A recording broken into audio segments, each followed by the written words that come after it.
Hello students, in the present lecture we are taking a problem on redemption of preference shares. So see what is the problem. Prem Company Limited issued 7 lakh redeemable preference shares of rupees 10 each on 1st January 2012.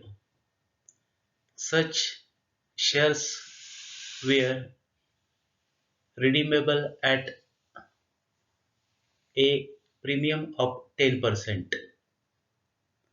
Two-fifths of this issue were redeemed out of profits on 31st December 2016.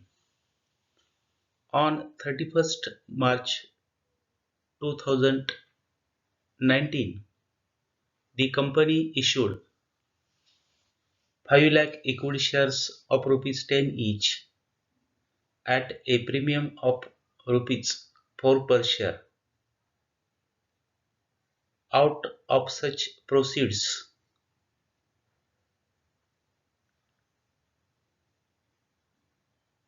of such issue, the balance of redeemable preference shares was redeemed.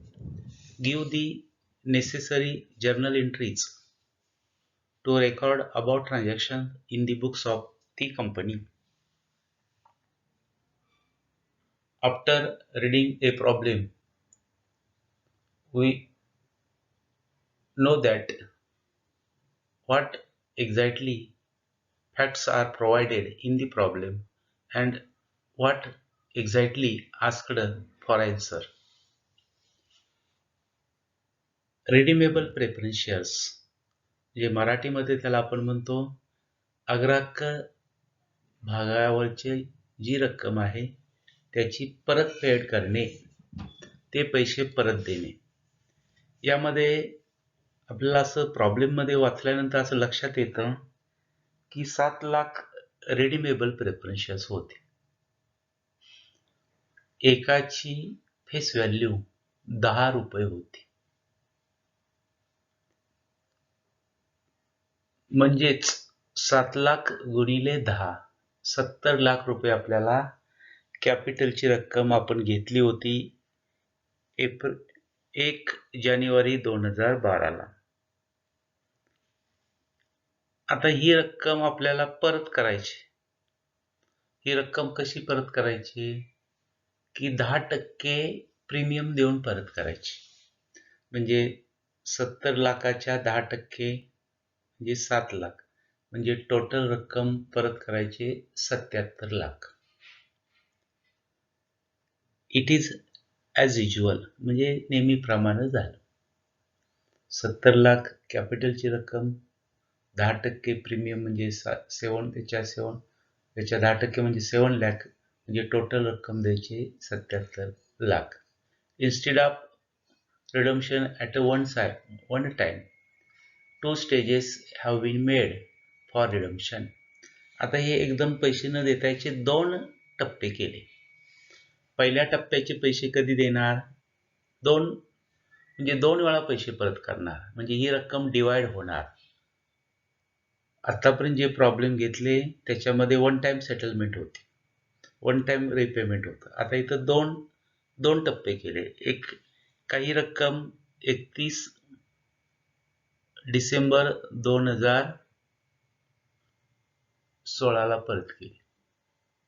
किती रक्कम परत केली? 2/5. कशाच्या 2/5? तर 70 लाखाच्या 2/5 म्हणजे 2/5 आणि 7 लाखाच्या 2/5. म्हणजे अशा रीतीने रक्कम 2/5 फक्त कधी देणार? 31 डिसेंबर 2016. राहिली रक्कम तर 2/5 राहिली, म्हणजे एक टप्पा झाला, म्हणजे राहिली रक्कम असेल 3/5, 3/5. म्हणजे कसं की आपल्याला 1 पॉईंट यायला पाहिजे. पहिल्यांदा 2.5 म्हणजे 2/5. 2.5 म्हणजे 2/5 म्हणजे राहिले किती 3/5. समजा प्रॉब्लेममध्ये म्हटलं 1/4 म्हणजे राहिले किती 3/4. प्रॉब्लेममध्ये म्हटलं 1/8 म्हणजे राहिले किती 7/8. म्हणजे आपल्याला किंवा प्रॉब्लेममध्ये म्हटलं इथं की 30% पहिला टप्पा, दुसरा टप्पा 70%. जे 100% असतात. पहिला टप्पा म्हटलं 40% म्हटलं तर राहिला टप्पा किती 60%. अशा पद्धतीने. आता म्हणजे 2 पंचमांश रक्कम ही 16ला परत केली 31 डिसेंबर आणि राहिलेली 3 पंचमांश रक्कम हे नोटमध्ये आपण पुढे घेतलेले आहे. राहिलेली 3 पंचमांश रक्कम ही 31 डिसेंबर 2019ला परत केली. आता त्याच तारखेला म्हणजे 31 डिसेंबर 19ला देखील आपण एक नवीन फ्रेश इश्यू केलेला आहे. म्हणजे नवीन इक्विटी शेअर्स विकलेत 5 लाख इक्विटी शेअर्स 10 रुपये प्रमाणे, पण विकताना त्याच्यावर 4 रुपये प्रीमियम घेतला म्हणजे 10 रुपयाचा शेअर्स 14 रुपयाला दिला आणि मग रिडम्पशन केलं. अशा रीतीनं या प्रॉब्लेमवरची आपल्याला माहिती विचारलेली आहेत. म्हणजे instead of making payment at one time, it has been divided into 2 stages. One stage is 2/5 and another stage is 3/5. First step is carried over on 31st December 2016 and second stage of redemption is carried over on 30th December 2019. This is all about the problem. हे problem संबंधी सर्व झालं. आता आपण काय करणार आहे याचं सोल्युशन घेणार. आता सोल्युशन घेताना आपली जी पद्धत आहे तीच आहे उत्तराची. फक्त इथं हे 2 वेळा काम करायचे. 2 टप्प्यात काम करायचं. एकदा 2/5 आणि एकदा 3/5. 3/5 कॅल्क्युलेट केलं. आपण म्हणाल की 3/5 आणलं कुठून? तर हे प्रॉब्लेमवरनं आपल्याला कळालं की प्रॉब्लेममध्ये 2/5 दिलंय म्हणजे राहिले किती 3/5. समजा प्रॉब्लेममध्ये दिलं 1/4 तर राहिले किती 3/4. समजा प्रॉब्लेममध्ये दिलं 5/6 तर राहिले किती 1/6. हे आपल्याला लक्षात आलं पाहिजे म्हणजे आपल्याला उत्तर घेता येईल. आता आपण प्रत्यक्ष या प्रॉब्लेमवर जे काय उत्तरात विचारलंय ते उत्तराला आपण आता सुरुवात करणार. उत्तराला सुरुवात करत असताना नेहमीचे आपण काय करतो जे नेहमीचे जे कॉलम आहेत ते तयार करतो. बघा एंट्रीज आपण घेणार आहेत. In the books of Prem company limited. Here 5 columns are shown because in general entries we have firstly consider the date of transaction happened. म्हणजे आता इथं ट्रान्झॅक्शनची डेट घेतोय आपण की 31/12/2016ला आपल्याला 2/5 रक्कम परत करायची. I am also recalling the information given in the problem. म्हणजे प्रॉब्लेममध्ये काय माहिती दिली ती मी आता रिकॉल करतो. म्हणजे काय की 7 लाख शेअर्स गुणिले 10 म्हणजे 70 लाख रुपये कॅपिटलची रक्कम परत करायची आहे. टोटल 70 लाखच्या 2 पंचमांश म्हणजे 70 लाखाच्या 2 पंचमांश मध्ये 14 लाख गुणिले 2 कॅल्क्युलेशन इथं 28 लाख म्हणजे कॅपिटलची रक्कम आपल्याला किती परत करायचे 28 लाख. आता याच्यावर प्रीमियम 10%. टोटल प्रीमियम किती आहे 70 लाखाच्या 10% 7 लाख. 7 लाखाच्या 2 पंचमांश म्हणजे 2,80,000 म्हणजे 28 लाख कॅपिटलची रक्कम, प्रीमियमची रक्कम 2,80,000 म्हणजे टोटल रक्कम द्यायची 3 लाख 28,80,000 कॅपिटलची रक्कम, प्रीमियमची रक्कम 2,80,000, म्हणजे टोटल द्यायचे 30,80,000. आता हेच मी एंट्री फॉर्म मध्ये लिहितो. The amount of capital is payable, therefore capital account is debited. But before giving a debit, we are prefixing the name of the shares. बघा, नेम ऑफ शेअर्स काय? Redeemable preference share.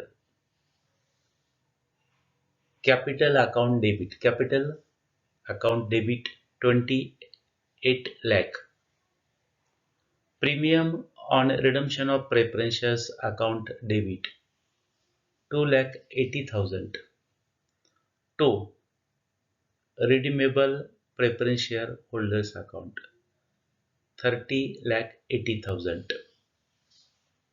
B. 2/5 amount of capital payable to redeemable preference share holders with the premium. This is the narration of this entry.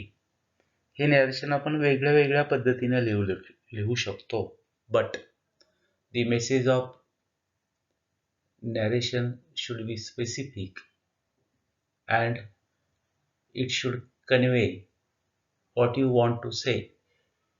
म्हणजे याच्यामध्ये एंट्रीमध्ये आपल्याला काय म्हणायचं ते सांगता आलं पाहिजे.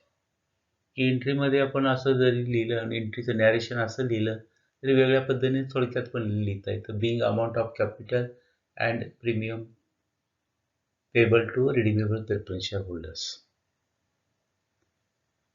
दुसरी एंट्री 31/3/2016 की आपल्याला प्रीमियम देणार म्हणजे हा in our side, that is our loss. ज्यादा दुसऱ्याला पैसे देतोय आपण म्हणजे आपला तो loss.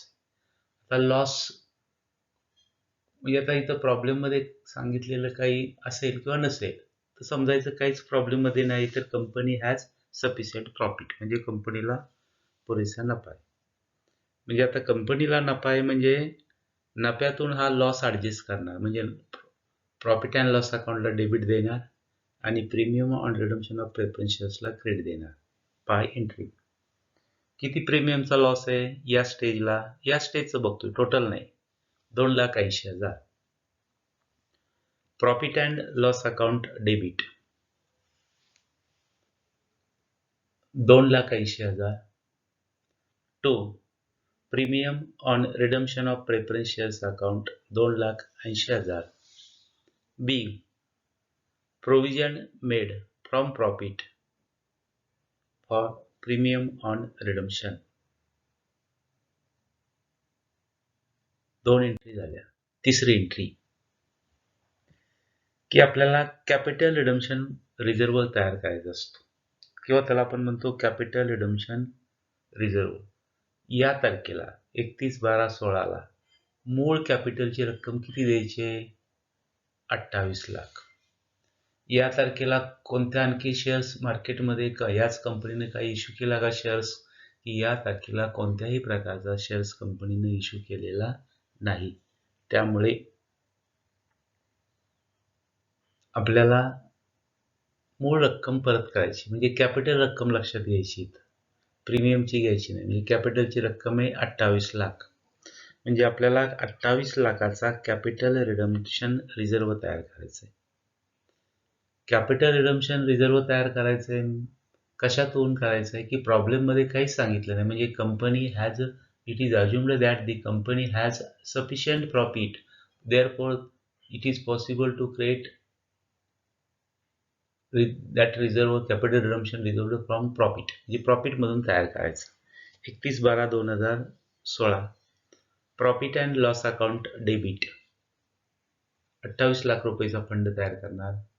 28 lakh to capital redemption reserve 28 lakh being capital redemption reserve created out of profit.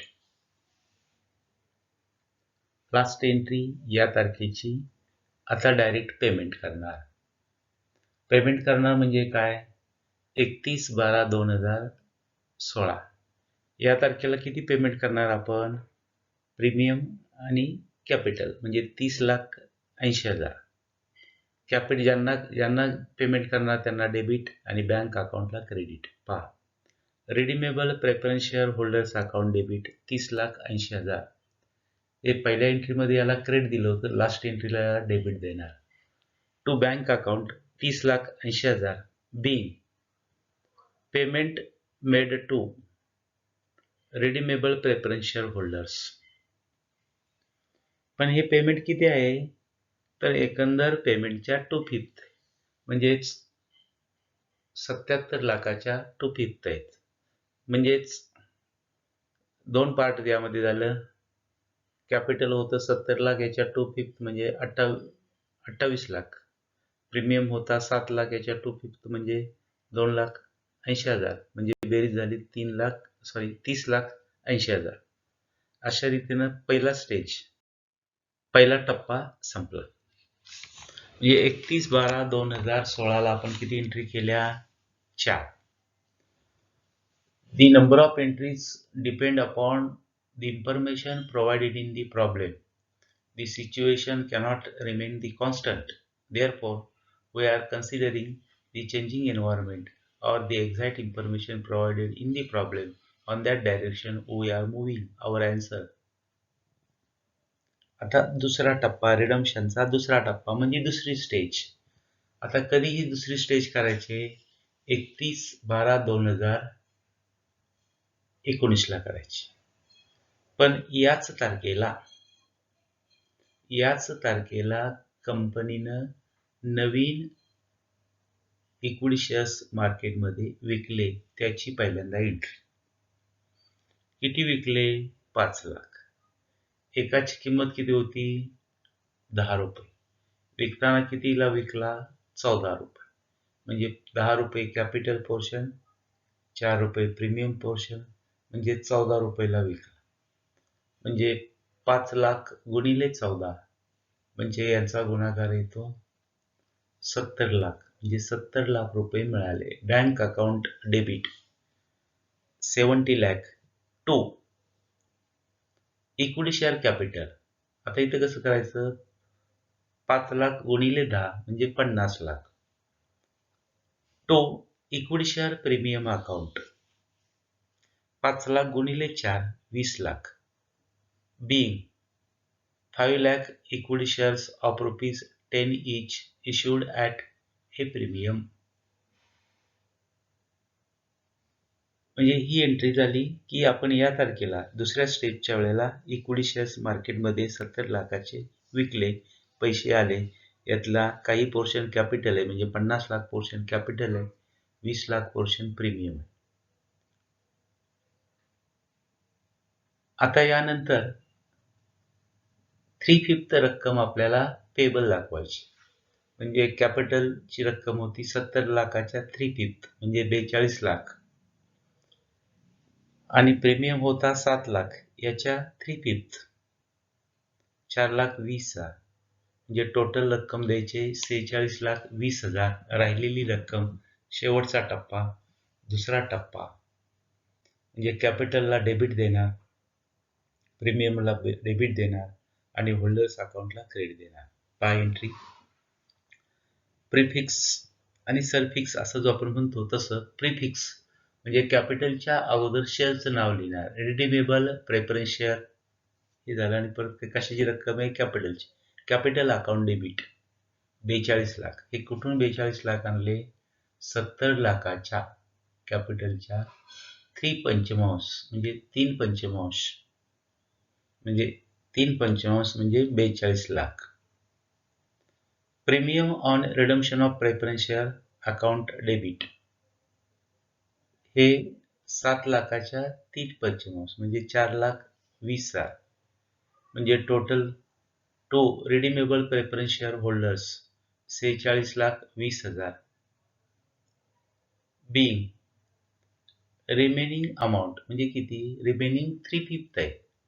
Remaining 3/5 amount of capital payable to redeemable preference share holders with the premium.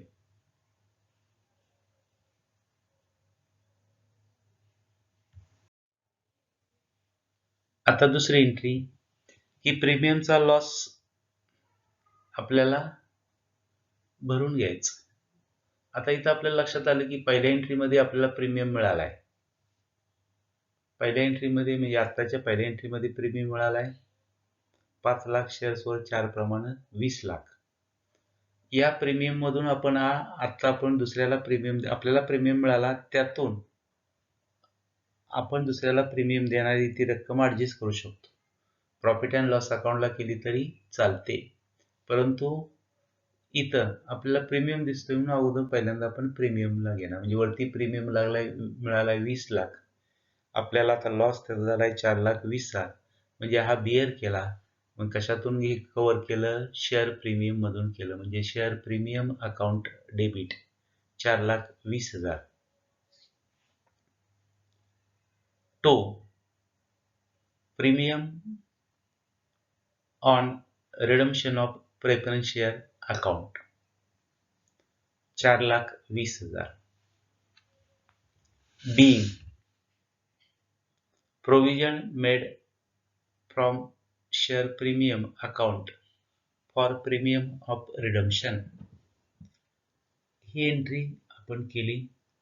याच्याऐवजी अशी entry केली तरी चालते. Profit and loss account debit to premium on redemption of preference shares account. अशी entry केली तरी exact आहे, बरोबर आहे. मात्र इथं आपल्याला दुसरा एक पर्याय आहे की प्रीमियमचा आपल्याला पूर्वीचा प्रीमियम असेल म्हणजे आता आहे, म्हणजे आपण नवीन इक्विटी शेअर्स इश्यू केले त्याच्यावर प्रीमियम आहे. त्या प्रीमियम आपल्याला मिळाला 20 लाख आणि तो लॉस किती ऍडजस्ट करायचा आहे? 4,20,000. म्हणजे तो आपण इथं ऍडजस्ट करू शकतो. त्यामुळे share premium account debit to premium on redemption of preference shares अशी आपण एंट्री घेतली. आता आपल्याला काय करायचंय की फंड तयार करायचा आहे. पण फंड तयार किती रुपयाचा करायचा होता आपल्याला? 42 लाख रुपयाचा. ठीक आहे, 42 लाख रुपयाचा करायचा होता. नवीन इश्यू किती आहेत? नवीन आपण 5 लाख शेअर्स 10 रुपये म्हणजे 50 लाखाचे विकले. समजा 42 लाखातून वजा केले 50 लाख, म्हणजे काहीच नाही. म्हणजे याचा अर्थ काय झाला की या तारखेला कॅपिटल रिडम्पशन फंड तयार होणार नाही. अतिशय महत्वाचा भाग आहे. का होणार नाही आणि किती केला? जर करायचं असतं तर किती केला असतं? आपल्याला कॅपिटल रिडम्पशन रिझर्व करायचा होता 42 लाख. म्हणजे 70 लाखाच्या 3/5 कॅपिटल पोर्शन म्हणजे 42 लाख. आता 42 लाख ही रक्कम लिहिली आणि त्यातून आपण लिहिणार लेस फ्रेश इश्यू. आता फ्रेश इश्यू म्हणजे that is capital portion of equity shares issued on 31st December 2019. तर या तारखेला किती 5 लाख शेअर्स 50 लाखाचे शेअर्स इश्यू केले. म्हणजे 50 लाख रुपयाचे शेअर्स इश्यू केले आणि पाहिजे होती किती आपल्याला? 42 लाख. म्हणजे 42 लाख वजा 50 लाख म्हणजे उत्तर काहीच नाही येणार. म्हणजे या तारखेला कॅपिटल रिडम्पशन फंड तयार होणार नाही. अतिशय महत्वाचं. आणि आता लास्ट एंट्री. काय लास्ट एंट्री? की याचा आता आपण पेमेंट करणार 31/12/2019 ला पेमेंट करणार. किती करणार? Capital plus premium. Capital 42 lakh, premium 4,20,000 म्हणजे परत करणार 46,20,000. हे 46,20,000 कसं कॅल्क्युलेट केलं? 70 लाखाच्या 3/5, 42 लाख, 7 लाखाच्या 3/5, 4,20,000 म्हणजे 4,20,000 premium portion, 42 lakh capital portion, या दोन्हींची बेरीज 46,20,000. म्हणजे 46,20,000 रुपये या तारखेला आपण दिले. ज्यांना दिले त्याला डेबिट आणि पैसे गेले म्हणून बँक अकाउंटला क्रेडिट. आता हेच आपण एंट्रीमध्ये मांडतो. कसं म्हणतोय बघा. Redeemable preference share holders account debit 46,20,000 to bank account 46,20,000. हेच आपण रिडीमेबल प्रेफरन्स शेअर होल्डर्स अकाउंटला या स्टेजच्या म्हणजे दुसऱ्या स्टेजच्या पहिल्या एंट्रीमध्ये क्रेडिट दिलंय 46,20,000. आता काय देतोय? डेबिट. म्हणजे redeemable preference share holders account debit 46,20,000 to bank account 46,20,000. B remaining amount और रिमेनिंग पेमेंट कंसात लिहिलं किती? 3/5 ऑफ दी टोटलच्या 3/5 to redeemable preference share holders. म्हणजे रिडीमेबल प्रेफरन्स शेअर होल्डर्सला पेमेंट केलं. आता उत्तर इथं आता संपलेलं आहे, परंतु आपल्याला माहितीसाठी आपण आता वर्किंग नोट घेत. कसे वर्किंग नोट घेतोय बघा. पहिले हे वर्किंग नोट आता मी इथे घेतो. कशी वर्किंग नोट घेतली बघा, की पहिली नोट घेतो की 2 स्टेज आहेत. म्हणजे पहिली स्टेज कधी झाली? 31/12/2016 ला. आता याची एंट्री घेतोय आपण की या तारखेला कॅपिटल रिडम्पशन फंड किती तयार करायला लागेल हे आपण बघणार. 31/12/2016 ला आपण किती रक्कम द्यायची होती? 7 लाख. याची म्हणजे 7 लाख शेअर्सवर 10 रुपये प्रमाणे 70 लाख द्यायचे होते. रिडम्पशन कॅपिटल टोटल किती परत करायचे? 70 लाख. याच्या 2/5 म्हणजे 28 लाख. मग बघा, amount of capital payable to redeemable preference share holders into bracket त्याला आपण म्हणतो nominal value on 31/12/2016 28 lakh less fresh issue of shares. म्हणजे या तारखेला फ्रेश इश्यू ऑफ शेअरचा फक्त फ्रेश, इथं डिबेंचरचा लक्षात घ्यायचं नाही, तो पण कॅपिटल पोर्शन. या तारखेला कोणतेही शेअर्स इश्यू केले नाहीत, नील. म्हणून कॅपिटल रिडम्पशन रिझर्व म्हणजे या तारखेला किती रुपयाचं तयार होईल? On 31/12/2016 28 lakh. Working note number 2. आता ही वर्किंग नोट नंबर 2 घेताना दुसरी स्टेज म्हणजे किती? दुसरी स्टेज म्हणजे 2 स्टेजमध्ये पैसे परत केले. एकदा 2/5 कॅपिटलचे आणि एकदा 3/5. म्हणजे बॅलन्स किती आहे राहिला? 2/5 पेमेंट केलं म्हणजे बॅलन्स राहिला 3/5. हे पेमेंट कधी केलं? तर हे पेमेंट 3/5 31/12/2019 ला केलं. म्हणजे 31/12/2019 ला किती रुपयाचा फंड तयार करायची याची आपण नोट नंबर 2 घेतोय. बघा, फंड म्हणजेच रिझर्व.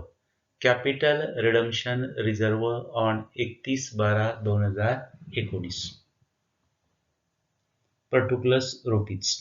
पहा, amount of capital payable to redeemable preference share holders on 31/12/2019. हे उत्तर आले 42 लाख. हे कसं 42 लाख आलं ते मी परत सांगतो की 7 लाख शेअर्सवर 7 लाख शेअरची 10 रुपये प्रमाणे टोटल 70 लाख रुपयाचं कॅपिटल रिडम्पशन करायचं होतं. म्हणजे 70 लाखाच्या 3/5 42 लाख या स्टेजला परत करायचे. फक्त कॅपिटल पोर्शन मोजतो इथं, प्रीमियम डिस्काउंट मोजायचं नाही. 70 लाखाच्या 3/5 म्हणजे 42 लाख रुपये आपल्याला परत करायचे. मग 42 लाख आता less fresh issue of equity shares. या तारखेला किती शेअर्स इक्विटी शेअर्स इश्यू केले? 5 लाख इक्विटी शेअर्स. मूळ किंमत लिहायची. एकाची शेअरची किंमत किती? 10. म्हणजे 50 लाखाचे इक्विटी शेअर्स इश्यू केले. म्हणजे 42 लाखतून 50 लाख गेले. म्हणजे उत्तर -8 लाख नाही म्हणायचं, नील. म्हणजे या तारखेला कॅपिटल रिडम्पशन रिझर्व ऑन 31/12/2019 नील. म्हणजे याची एंट्री होणार नाही, फंड तयार होणार नाही.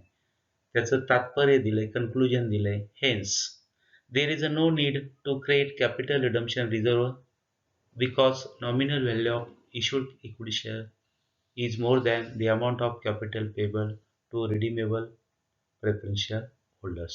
हे आपल्या माहितीसाठी मी दिलेले 2 नोट्स. म्हणजे in this way we are concluding this speech. Thank you for patiently listening.